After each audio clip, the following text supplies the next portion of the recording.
So, Leo, I was walking past this moving truck yesterday, and it just hit me how vivid the memories of my first apartment still are. You know that feeling when you see someone else going through something you experienced years ago? Oh, absolutely. There's something almost universal about that first apartment experience, isn't there? I remember standing in the doorway of mine, holding a single box, and thinking, this is it. This empty space is supposed to become a home. Exactly. And the thing is, nobody really prepares you for how much stuff you actually need. I moved in thinking I had everything figured out. I had a suitcase, a few boxes from my parents' house, and this inflated sense of confidence that lasted approximately 3 hours. 3 hours? That's generous. Mine lasted until I tried to make dinner and realized I didn't own a pot. Not a single pot. I had somehow convinced myself that cookware would just materialize once I signed the lease. That's hilarious and also deeply relatable. I had the opposite problem in a way. I had a pot, one pot that my grandmother gave me, but I didn't have a stove that worked properly. The apartment had this ancient electric range and half the burners were decorative at best. Decorative burners. I love that. You know, I think there's a particular kind of optimism that comes with renting your first place. You walk in during the viewing and the landlord shows you around and everything seems full of potential. The kitchen looks cozy rather than cramped. The bathroom has character rather than questionable plumbing. Character is definitely the word real estate agents love. My first apartment had character in abundance. It was this tiny studio on the 3rd floor of a building that had no elevator. The staircase was so narrow that getting furniture up there became this elaborate puzzle. How did you manage furniture? Because I remember trying to get a mattress up a similarly narrow staircase, and it was genuinely one of the most frustrating experiences of my adult life. Well, my strategy was to own as little furniture as possible initially. I slept on an air mattress for the first 2 months because I couldn't figure out how to get a proper bed frame up those stairs. And honestly, the air mattress developed a slow leak after about 3 weeks, so I would fall asleep at normal height and wake up basically on the floor. The slow leak is a rite of passage. Everyone who's ever owned an air mattress knows exactly what you're talking about. You patch one hole, another appears. It's like the mattress is testing your commitment to adulthood. It really is. But eventually, I did get actual furniture. My parents drove up with a car full of things they'd been storing, and my dad spent an entire afternoon figuring out the geometry of getting a bookshelf through my front door. Bookshelves are deceptively difficult. They look straightforward, but there's always that one angle that doesn't quite work. I ended up assembling mine inside the apartment, which meant I had to buy one of those flat pack ones. And let me tell you, the instructions for flat pack furniture are written by people who have never actually assembled anything. The little wordless diagrams with the ambiguous arrows, I've spent hours staring at those trying to figure out which piece goes where, and there are always extra screws at the end, which is somehow both reassuring and deeply concerning. Right? Either you did something wrong or the factory packed extras just in case. You never really know. But there's also something satisfying about building your own furniture, even when it takes 3 times longer than it should. Definitely. I think part of the first apartment experience is learning to take pride in things you've put together yourself, even if they're slightly wobbly. My first coffee table had a bit of a lean to it because I definitely missed a step somewhere, but I loved that table. The imperfections become part of the story. My first apartment had this secondhand couch that I got from a friend of a friend. It was this massive, ugly thing in a shade of brown that I can only describe as unfortunate. But it was free, and it was comfortable, and it became the centerpiece of the living room by default. Free furniture is its own category entirely. You don't choose it based on aesthetics, you choose it based on the fact that someone is willing to give it to you and help you move it. Exactly. Beggars can't be choosers, as they say. And honestly, that couch served me well for years. I had friends over, we'd sit on that couch, watch movies, have conversations that went on until 2 in the morning. The couch didn't need to be beautiful to be functional. That's such a good point. I think when you're young and moving into your first place, there's this pressure from magazines and social media to have everything look curated and Instagram ready. But real apartments, especially first apartments, are messy and mismatched and full of hand-me-downs. And temporary solutions that become permanent. I had a lamp that was supposed to be a placeholder until I found something better. I lived with that lamp for 4 years. 4 years with a placeholder lamp? That's commitment to indecision. It worked. The lamp worked. It provided light. What more can you ask from a lamp, really? Fair enough. Functionality over fashion.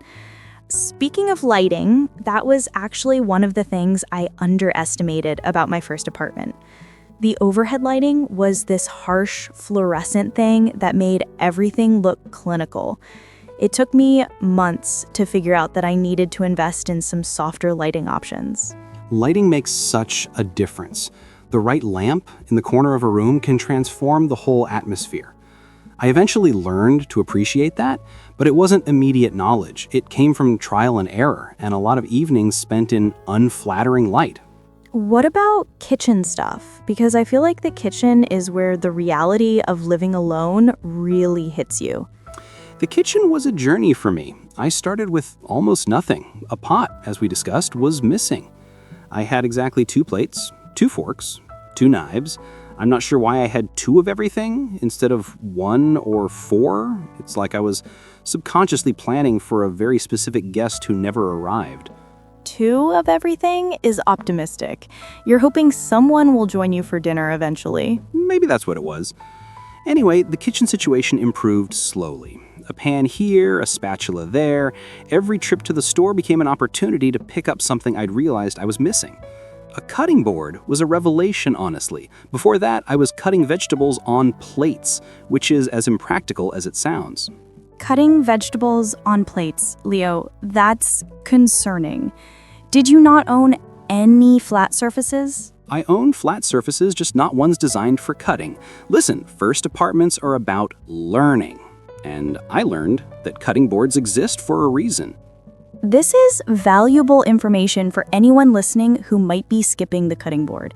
Just get one. They're inexpensive and they prevent you from scratching every plate you own. Exactly. And while we're on the topic of kitchen essentials, let me advocate for the importance of a proper kettle. I had this tiny saucepan that I used to boil water for tea, and it was so inefficient. When I finally got an electric kettle, it changed my mornings. An electric kettle is absolutely essential. I can't imagine life without one now, but I do remember a time before I owned one, and it seems absurd in retrospect. How did I make tea? How did I make instant noodles at midnight? The midnight instant noodles, a staple of first apartment living. Truly, there's a particular kind of meal that only exists when you're young and living alone and it's late and you don't want to cook anything complicated. Instant noodles at midnight, toast with whatever's in the fridge, cereal for dinner. Cereal for dinner is underrated. It's quick, it's easy, and nobody is there to judge you for it. The freedom of living alone comes with the responsibility of feeding yourself, and sometimes that responsibility looks like a bowl of cereal at 9 p.m. But over time, you do get better at it, at least I did.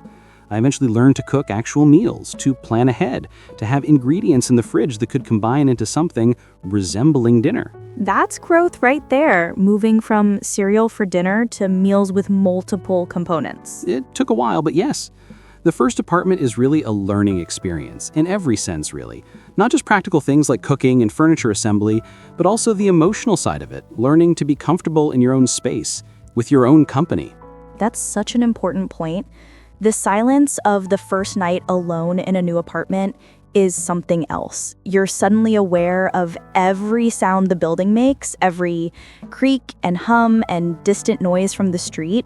I remember lying awake that first night, trying to identify sounds. Is that the pipes? Is that a neighbor? Is that something I should be worried about? It took weeks to learn the normal sounds of the building, to stop being startled by the refrigerator cycling on. The refrigerator hum becomes background noise eventually. But at first, everything is unfamiliar.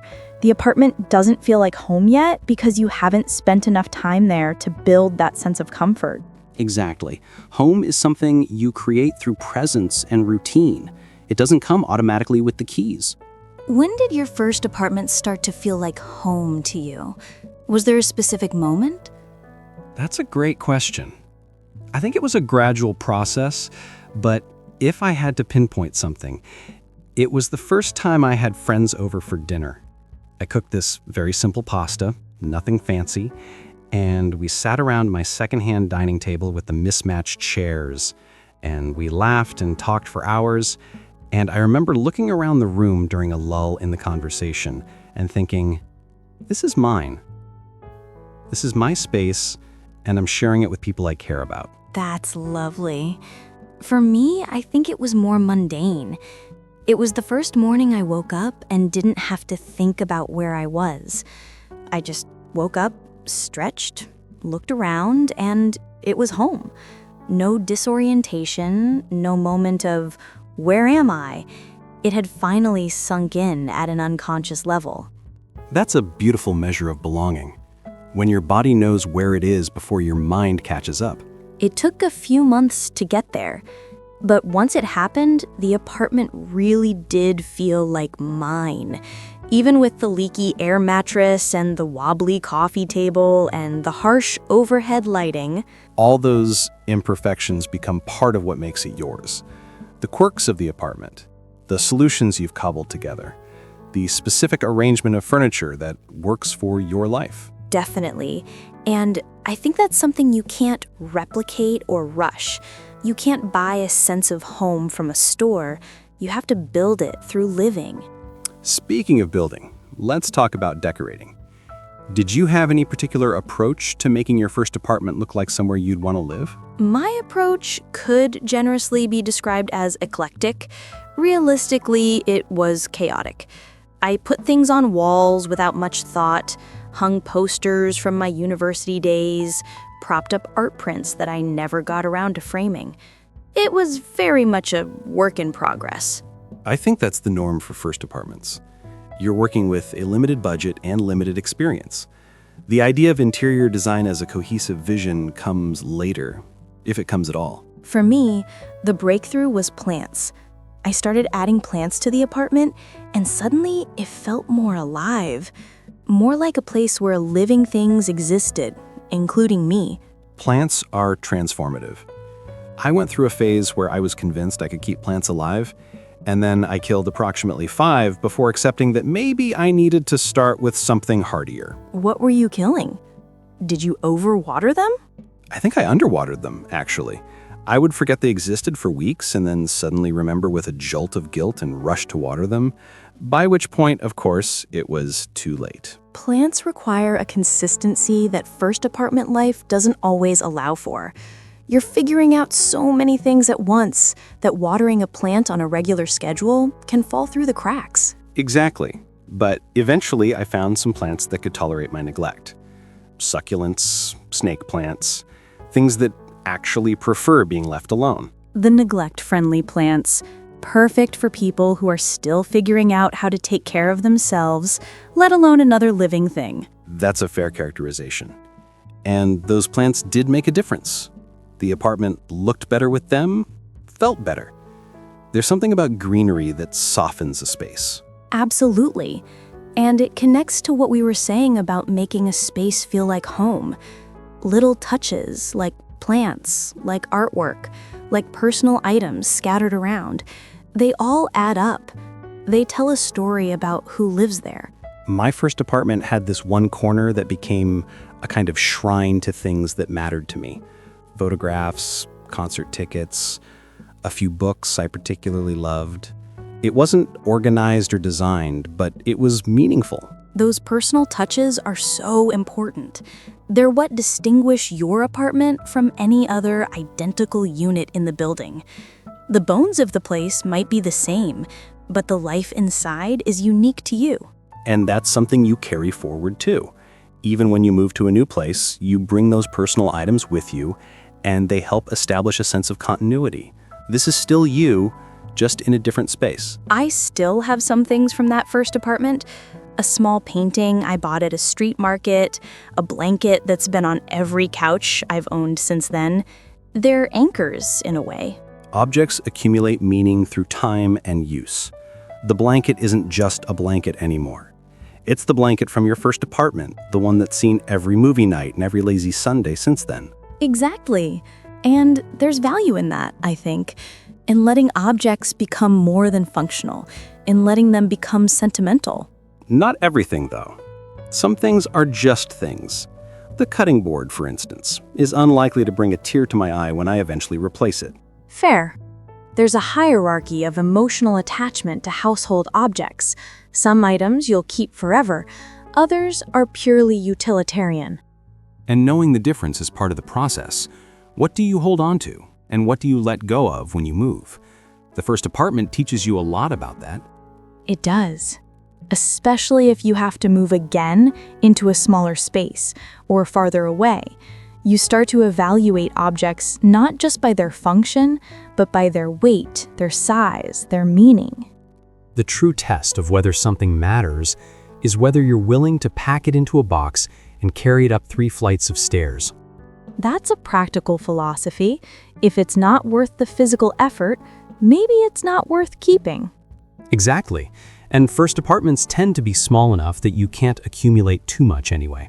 Space is a natural limiter on possessions. My first apartment was tiny. I think it was something like 30 square meters, and that included the bathroom and the kitchen area. Every piece of furniture had to earn its place. 30 square meters is compact. How did you organize everything? Vertically, mostly. I had shelves going up to the ceiling, hooks on every available wall surface. The floor space was limited, so I had to think in 3 dimensions. That's clever. I wish I'd thought of that. My first apartment had wasted vertical space because I was so focused on the floor plan that I forgot walls could hold things too. Walls are underrated storage. Hooks, shelves, even just pegboards. They can hold so much while keeping the floor clear.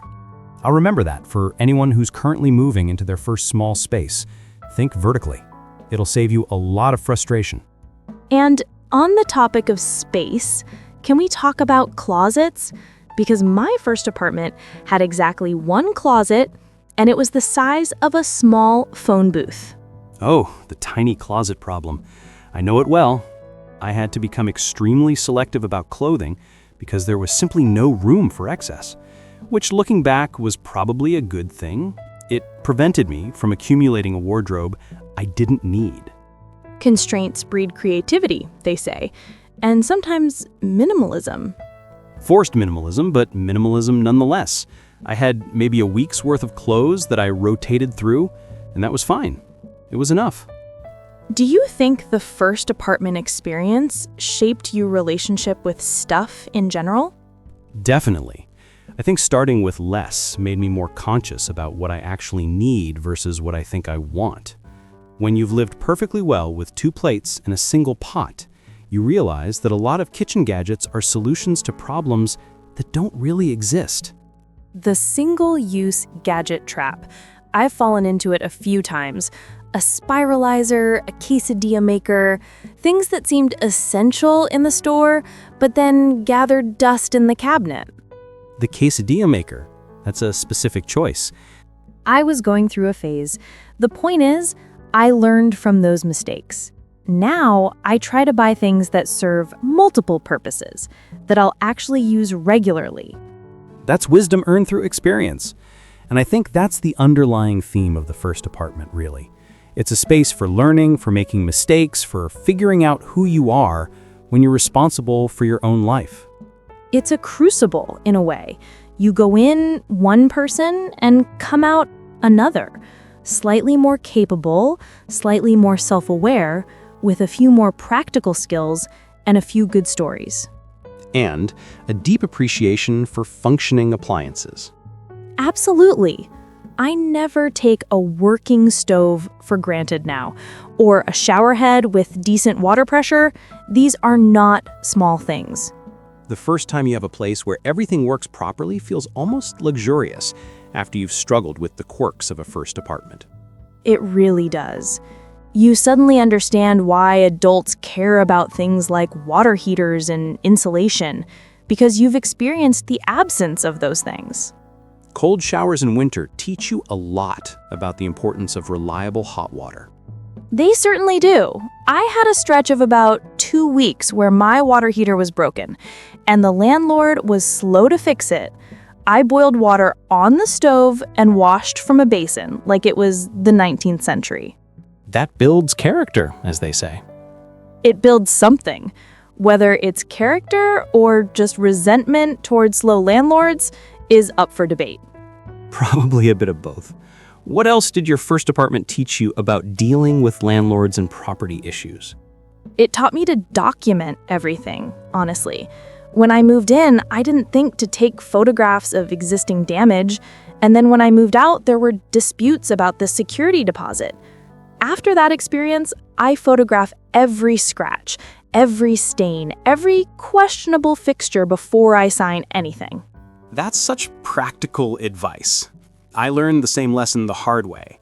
Assumptions that things will be handled fairly don't always hold up. You need evidence. Exactly. And read the lease carefully. I know that sounds obvious, but my first lease had clauses I didn't notice until they became relevant. Things about noise, about guests, about alterations to the space. The fine print. It matters more than you think when you're living with it day to day. And building a good relationship with your landlord when possible makes a huge difference. Being polite, paying rent on time, not causing problems, these things can help when you need something fixed or when you're negotiating a lease renewal. It's a relationship like any other. Mutual respect goes a long way. It does. And while we're on practical topics, I want to mention the importance of renter's insurance. I didn't have it for my first apartment because I didn't think I owned enough to matter.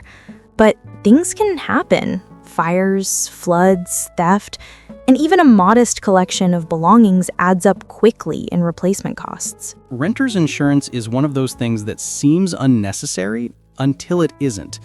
It's relatively inexpensive, and the peace of mind is worth it. Absolutely. Okay, so we've covered furniture, kitchens, decorating, plants, closets, landlords, insurance. What are we missing? Neighbors, maybe? The neighbor experience is a significant part of first apartment living. Oh, definitely. I had a range of neighbor experiences in that first place. On one side was an elderly woman who was perfectly pleasant, but played her television very loud at odd hours. On the other side was a revolving door of roommates who seemed to throw parties every weekend. The neighbor lottery. You never know what you're going to get until you're living there. Exactly. And the walls were thin enough that I became intimately familiar with their lives. I knew when the television neighbor went to bed. I knew when the party house was gearing up for another gathering. Thin walls are a feature of many first apartments, unfortunately. Older buildings especially weren't built with soundproofing in mind. I learned to sleep with earplugs, another essential purchase that I wouldn't have anticipated needing. Earplugs and an eye mask. The Urban Apartment Survival Kit. The city is never quiet. There's always something happening outside your window at 3 in the morning. Sirens, traffic, people having passionate discussions on the street. It's the ambient soundtrack of city living. Some people find it comforting eventually. The hum of activity. It means you're not alone, even in your tiny apartment at 2 a.m. There's a strange comfort in that, yes. The isolation of the apartment, balanced by the proximity of so many other lives. But it can also be overwhelming, especially at first. Learning to create your own sanctuary within that environment is part of the adjustment. Creating rituals that signal you're home and settling in. A cup of tea, a specific playlist, a certain way of arranging cushions on the couch. Those rituals matter. They're how you claim the space as yours, even when the noise of the city is leaking through the windows. Do you ever miss that first apartment, despite all its flaws? Sometimes, yeah, there's a nostalgia to it. The limitations made it memorable in a way that more comfortable spaces aren't. I remember every quirk because I lived with them so intensely. The apartment you struggled with stays with you more than the one where everything worked. There's something to that. The challenges create stronger memories. The first apartment was a challenge, and because of that, it shaped me. I think everyone who's lived through a first apartment understands that. It's a formative experience. The objects you filled it with, the problems you solved, the person you became while living there, it all matters. And now, looking back from a place with functional heating and enough closet space, I can appreciate what that first apartment gave me. Independence, yes, but also resilience, creativity in the face of limitation, a sense that I could handle whatever came next. Those are valuable things, and they don't come from comfortable circumstances. They come from having to figure it out. Exactly. So for anyone listening who's about to move into their first apartment or who's in the middle of that experience right now, embrace it. The struggles are part of the story. The wobbly coffee table and the leaky air mattress and the questionable lighting are all chapters in the narrative of becoming yourself. Beautifully put. And invest in a cutting board. And a kettle. And maybe some plants that don't need too much attention. Start simple, build from there. Let the apartment evolve as you do. That's the wisdom of hindsight. Would we have listened to it at the time? Probably not, but that's okay. Some lessons you have to learn for yourself. Through experience and error and the occasional meal of cereal for dinner. There are worse ways to learn. There really are. The first apartment is a gift, even when it doesn't feel like one. Especially when it doesn't feel like one. Those are the moments that stick with you. And one day, years later, you walk past a moving truck and it all comes back. The excitement, the fear, the optimism. The standing in the doorway with a single box thinking, this is it. This is it. And it was. The beginning of something. The beginning of everything, really. Well said. I think that's a good place to leave it. Thanks for the trip down memory lane, Maya. Thank you. It's nice to remember where we started and to know how far we've come from those first uncertain days. Until next time, then. Until next time.